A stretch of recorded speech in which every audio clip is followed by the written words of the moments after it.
Il n'y aura pas de vaccin dans les 2 années à venir, ça c'est sûr. Et encore, si dans 2 ans, il y aura un vaccin, ça sera exceptionnel de par la rapidité. Il n'y aura pas de vaccin, ça c'est sûr. Vous serez déconfiné bien avant qu'il y ait un vaccin.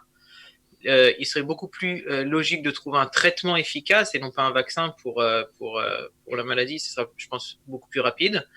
Mais il ne faut pas oublier une seule chose, c'est que le virus se trouve là, il sera là, ça ne sera pas une deuxième vague, ça sera tout simplement la continuité d'une réalité qu'on connaît aujourd'hui.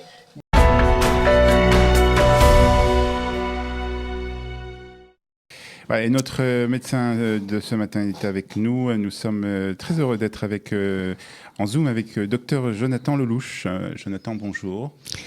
Bon, bonjour, alors vous êtes microbiologiste clinique, voilà. Alors expliquez-nous d'abord, expliquez-nous c'est quoi Exactement. microbiologiste. Éclairez-nous. C'est la science des virus et des microbes. Donc vous êtes vraiment la personne avec qui il faut parler ce matin. Donc on va essayer de voir avec vous. On essaye.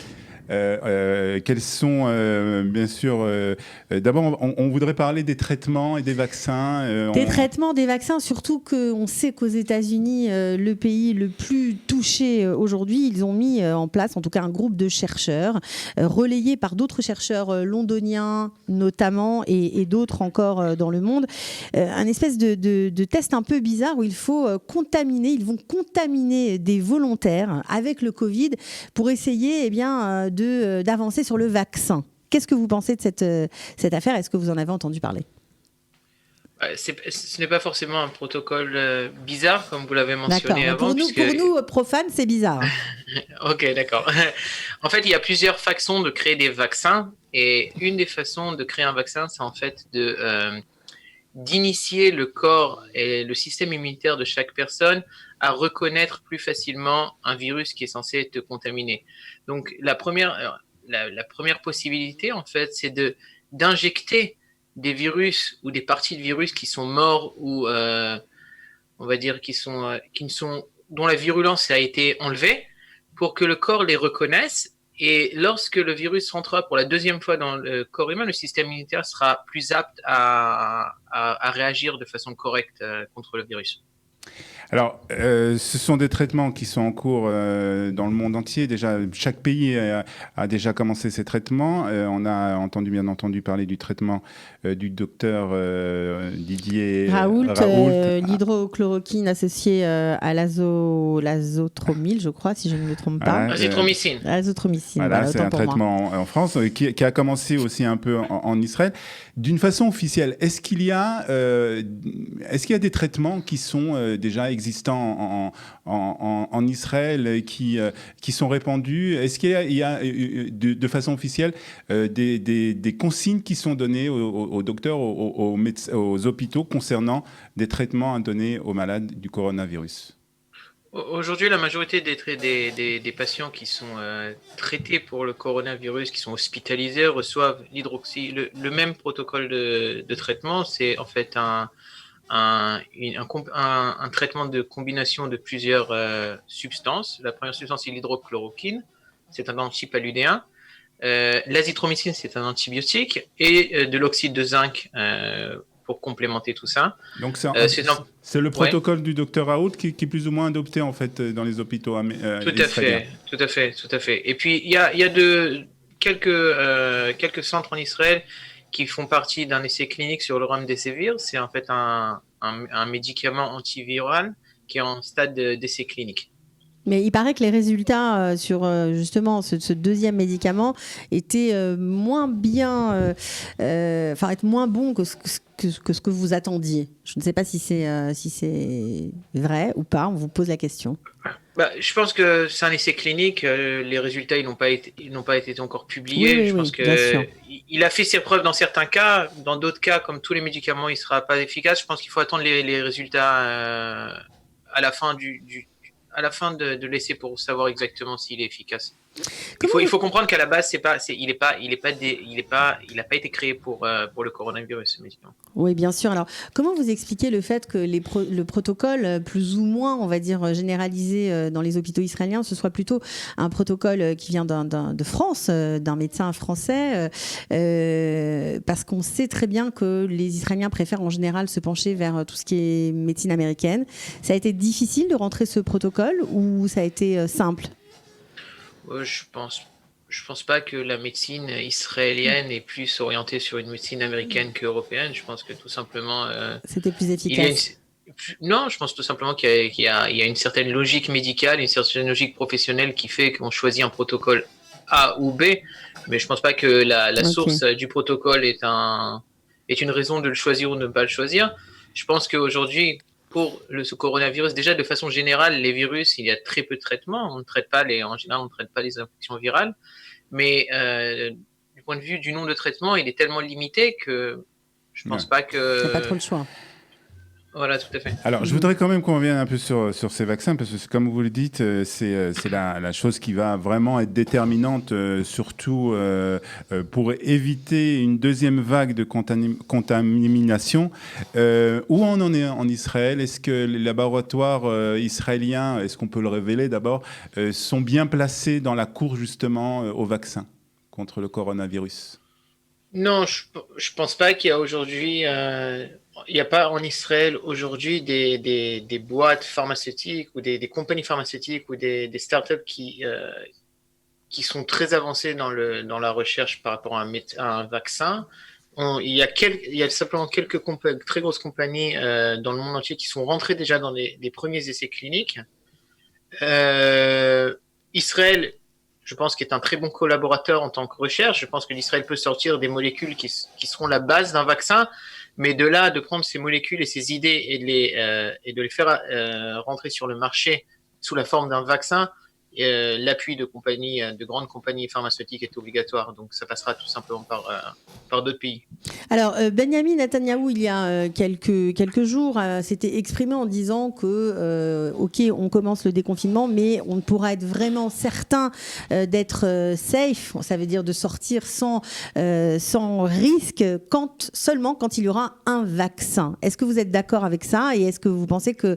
est-ce qu'on sait vers où on va, quoi? Enfin, est-ce qu'il y a une avancée? Est-ce qu'il y a des tentatives de trouver quelque chose rapidement, ou est-ce que finalement on va être déconfiné sans avoir de vaccin et on risque peut-être même une deuxième vague, comme tout le monde le dit? Tout à fait. Il n'y aura pas de vaccin dans les 2 années à venir, ça c'est sûr. Et encore, si dans 2 ans il y aura un vaccin, ça sera exceptionnel de par la rapidité. Il n'y aura pas de vaccin, ça c'est sûr. Vous serez déconfiné bien avant qu'il y ait un vaccin. Il serait beaucoup plus logique de trouver un traitement efficace et non pas un vaccin pour la maladie. Ce sera, je pense, beaucoup plus rapide. Mais il ne faut pas oublier une seule chose, c'est que le virus se trouve là, il sera là. Ça ne sera pas une deuxième vague, ça sera tout simplement la continuité d'une réalité qu'on connaît aujourd'hui. Du part du déconfinement, les interactions entre les êtres humains vont augmenter, donc les cas de contamination augmenteront. Mais tant que le système de santé en Israël est capable de gérer le nombre de lits de soins intensifs par rapport au nombre de malades, à ce moment-là, le pays continuera à rentrer dans la normalisation des... Ça veut dire, si je vous comprends bien, docteur Lelouch, qu'on va être... on va devoir changer nos habitudes, c'est-à-dire éviter au maximum les grands rassemblements, continuer à vivre avec un masque sur la figure. Ce sont des habitudes qui vont rester pour longtemps, d'après ce que je comprends. Tout à fait, tout à fait. Alors, est-ce qu'il y a, parce que vous parlez du nombre de lits, du nombre de malades que l'État d'Israël peut gérer, est-ce que vous connaissez déjà le seuil au-delà duquel Israël sera débordé voilà. Est-ce qu'on le sait? Est-ce qu'on connaît ce chiffre? Ouais, bien sûr, on connaît ce chiffre. Il y a à peu près 2000 à 2500 lits de soins intensifs en Israël. Dès qu'on passe ce cap-là, Israël se trouve dans un certain problème. D'accord. Alors, quand vous parlez de la propagation du virus normal, bon, alors vous ne l'appelez pas ça une deuxième vague, est-ce que ça veut dire qu'on va peut-être retourner en confinement une fois que le virus se sera propagé? repropager? Tout à fait, c'est tout à fait possible. Maintenant que le confinement il soit local ou national, c'est tout à fait possible. Si le ministère de la Santé et l'État voient que le nombre de nouveaux cas est incontrôlable, ils n'arrivent pas à gérer l'épidémiologie de ces nouveaux cas, c'est tout à fait envisageable qu'on retourne en confinement. D'accord. Bon, bah écoutez, voilà, vous me laissez un petit peu sans C'est voix. la réalité. C'est la réalité. On va parler aussi un peu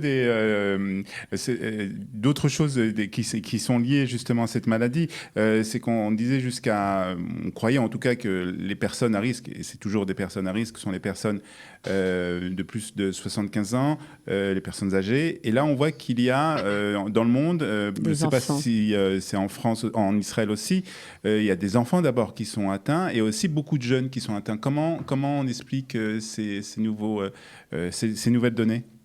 Il faut séparer deux choses. Il faut séparer les populations à risque et la contamination. Ce sont deux principes qui sont complètement différents. La contamination, tout le monde peut être contaminé et suivant les statistiques en Israël, on verra que les personnes les plus contaminées ont entre 20 et 30 ans. Donc ce ne sont pas... Maintenant, les personnes à risque, c'est autre chose.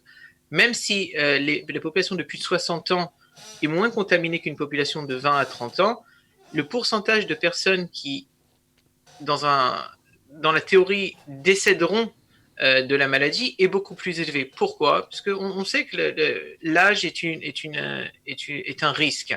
Les maladies comme le diabète, c'est une chose à risque. Les maladies de cœur, c'est une chose à risque.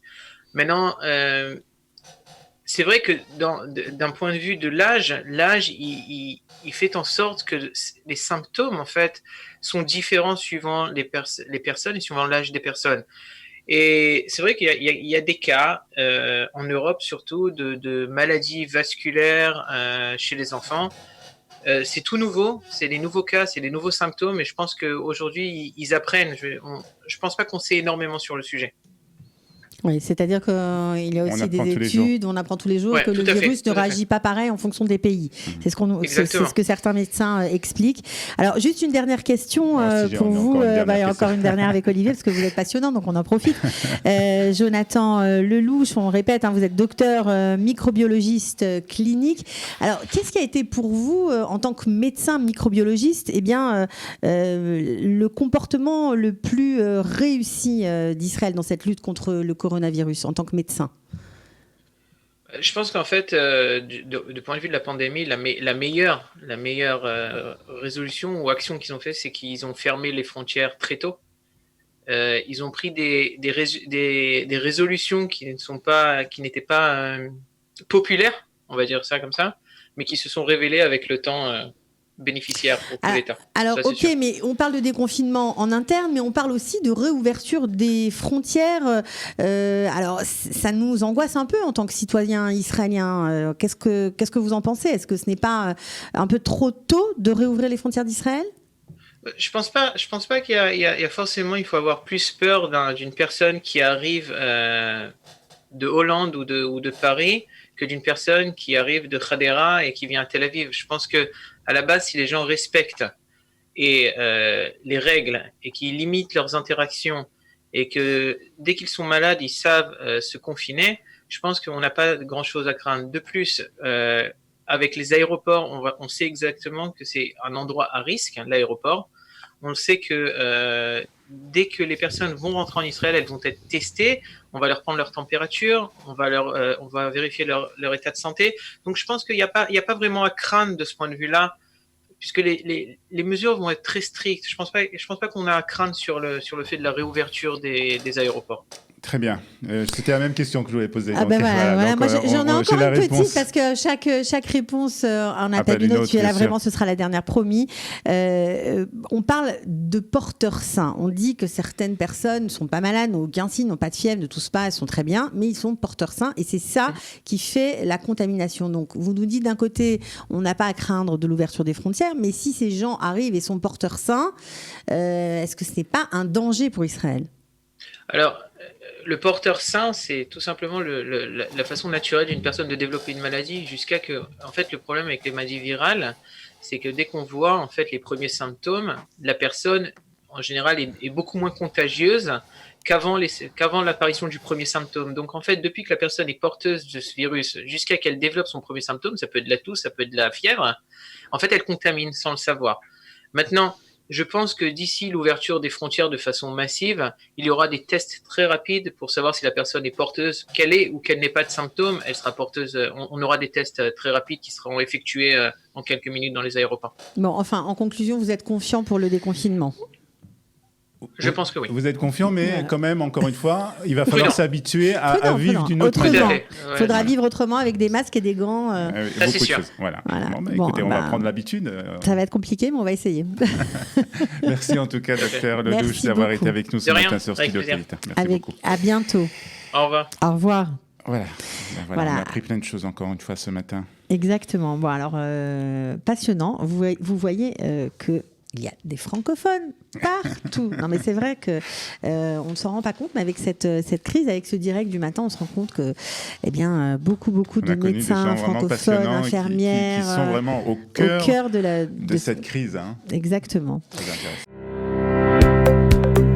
Pour tout savoir sur le coronavirus en Israël, les recommandations officielles mises à jour, les aides au Olim et tous les services proposés par le gouvernement, les municipalités, Kalita et les associations francophones d'Israël, dans cette période de crise inédite, connectez-vous sur www.info-covid19-kalita.com.